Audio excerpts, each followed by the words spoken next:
کبھی زندگی کا یہ ہنر بھی آزماؤ، جب جب جنگ اپنوں سے ہو تو ہار جاؤ۔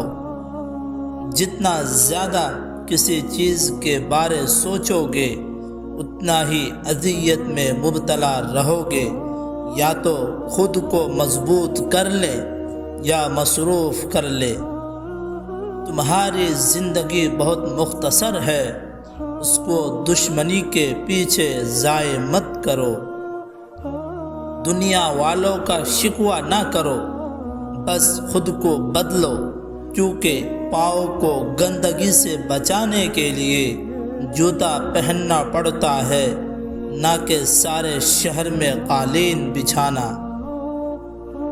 اختلافات کا حل تو مل جاتا ہے، مگر بغض اور حسد کا نہیں۔ نیکی اگر تم اللہ کی رضا کے لیے کرتے ہو تو اس کے پھل کی امید بھی اللہ سے ہی لگاؤ، لوگوں سے مت لگاؤ، کیونکہ اس کا اجر یقیناً اللہ کی ذات ہی دے گی۔ کچھ مشکلات پریشانیاں تمہارا امتحان لینے نہیں بلکہ تمہارے ساتھ جڑے رشتوں کی پہچان کروانے آتی ہے۔ جو بندہ مصیبت میں گرفتار ہوتا ہے اس کو پہلے مدد کی ضرورت ہوتی ہے اور فوراً اس کی مدد کرو۔ نصیحتیں بعد میں بھی کی جا سکتی ہے۔ آج کا انسان غصے میں بھی منافقت کرتا ہے۔ جب سامنے طاقتور ہو تو غصہ کنٹرول کر لیتا ہے، لیکن کوئی کمزور یا چھوٹا دیکھ لے اس پر غصہ کرنے میں دیر نہیں کرتا۔ نظر اپنی کمزوریوں خامیوں میں بھی رکھو، ہمیشہ سامنے والا غلط نہیں ہوتا۔ زندگی تو ہر حال میں بسر ہو ہی جائے گی، چاہے فقیری میں ہو یا بادشاہت میں، مگر کامیابی وہی پائے گا جس نے آخرت کو دنیا پر فوقیت دی۔ جو آدمی لوگوں کا احسان مند اور ممنون نہیں ہوتا وہ خدا تعالی کا بھی شکر گزار نہیں ہو سکتا۔ اس معاشرے میں ہم لوگ زخموں پر نمک چھڑکنے کا ہنر تو جانتے ہیں، مگر دکھ بانٹنے کا سلیقہ نہیں جانتے۔ جس طرح بیماری کے اندر منہ کا ذائقہ خراب ہو جاتا ہے اور میٹھی چیز کا بھی ذائقہ محسوس نہیں ہوتی، اسی طرح گناہوں نے ہم کو اتنا بیمار کر دیا کہ نیکی کا میٹھا ذائقہ بھی ہمیں کم ہی محسوس ہوتا ہے۔ اکثر خاموشی بھی طریقہ ہوتا ہے کسی کو بتانے کا کہ تم نے اچھا نہیں کیا۔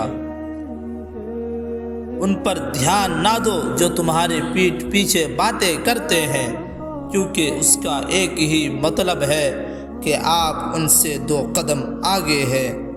حاصل تو بہت کچھ ہو جاتا ہے زندگی میں، بس انسان ان چیزوں کا حساب رکھتا ہے جو اسے نہ ملا ہو۔ انسان زندگی کا معیار بلند کرنے کی دوڑ میں معیار انسانیت سے گر گیا ہے۔ جتنی محبت آدمی اپنے عیبوں کو چھپانے میں کرتا ہے اس سے بھی کم محنت سے عیبوں کو دور کیا جا سکتا ہے۔ عورت ذات کی کل کائنات اس کی پاکیزگی اور حیا ہے۔ بے شک برا وقت بتا کر نہیں آتا، مگر سکھا کر تو بہت کچھ جاتا ہے۔ کبھی اتنا مت بولنا کہ لوگ تمہارے خاموش ہونے کا انتظار کرنے لگے، بلکہ صرف اتنا بول کر چپ ہو جائے کہ لوگ تمہیں دوبارہ سننا چاہے۔ تم محبت کا ہاتھ کسی جانور سے بڑھاؤ، وہ تمہیں کبھی مایوس نہیں کرے گا، لیکن انسان کسی دل سے کی ہوئی محبت کو بھی مٹی میں ملا دیتا ہے۔ کچھ دن کے لیے کسی سے رابطے میں پہل کرنا چھوڑ دو، تمہیں پتہ چل جائے گا کہ تم کتنے مردہ پودوں کو پانی دے رہے تھے۔ وہ لوگ تمہاری قیمت کبھی نہیں جان سکتے جن کو تم ہمیشہ دستیاب رہتے ہو۔ شیشہ ٹوٹ بھی جائے تو کوئی بات نہیں، دل کبھی مت توڑنا، کیونکہ یہ ملتا نہیں کہیں بھی بازاروں میں۔ ظالم انسان کو اللہ مہلت ضرور دیتا ہے۔ کیا تم نے سنا نہیں کہ رب ذوالجلال کی پکڑ بہت سخت ہے؟ قدر کرو ایسے رشتے کی جو تمہارے سینے کے اوپر لگی جیب کے بجائے تمہارے سینے میں دھڑکتے ہوئے دل میں دلچسپی رکھتے ہیں۔ دل کو ہمیشہ صاف رکھو، معاف کرنے میں اور معافی مانگنے میں پہل کرو۔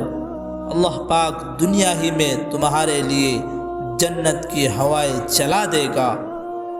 کچھ باتیں کان نہیں سن پاتے اور کچھ زبان تک نہیں آتے، حقیقت کے اندر وہی باتیں بہت اہم ہوتی ہے۔ دنیا کا مال و دولت خدا تعالی ان کو بھی دیتا ہے جن کو وہ پسند نہیں کرتا، مگر دین کی دولت صرف اسے دیتا ہے جس کو وہ محبوب رکھتا ہے۔ عورت کی بربادی تب شروع ہو جاتی ہے جب کوئی غیر محرم اس کے حسن کی تعریف کرنے لگے۔ اگر آپ بھی امیر ہونا چاہتے ہیں تو دولت کے پیچھے کبھی مت بھاگنا، ورنہ یہ تم سے دور بھاگے گی۔ دولت کی لالچ کو دل سے نکال دو اور خدا تعالی کی راہ میں خرچ کرنا شروع کر دو۔ جہاں معافی دینی مشکل ہو وہاں سے درگزر کرنے کا مقام شروع ہو جاتا ہے۔ در حقیقت معاف اسے کرتے ہیں جس کو معاف کرنا مشکل ہوتا ہے۔ اللہ جب کسی بندے سے دوستی کرنا چاہتا ہے تو اس کو اپنے ذکر میں مشغول کر دیتا ہے۔ دل آزاری کا ایک لمحہ اتنا طاقتور ہوتا ہے کہ دلداری کی ساری عمر کو نیست نابود کر دیتا ہے۔ انسان کو جو سب سے بڑی سزا ملتی ہے کہ انسان کا دل سخت ہو جاتا ہے۔ کسی کو دکھ کبھی مت دو، کیونکہ دنیا مکافات عمل ہے، ہر عمل پلٹ کر آتا ہے۔ اپنی بچیوں کو بچپن میں ہی پردہ کرنا سکھا دو تاکہ جب بڑی ہو جائے تو انہیں بے پردہ چہروں سے نفرت ہو جائے۔ جب مرد نے سیرت سے توجہ ہٹائی تو عورت نے بھی صورت پر توجہ دینا شروع کر دی۔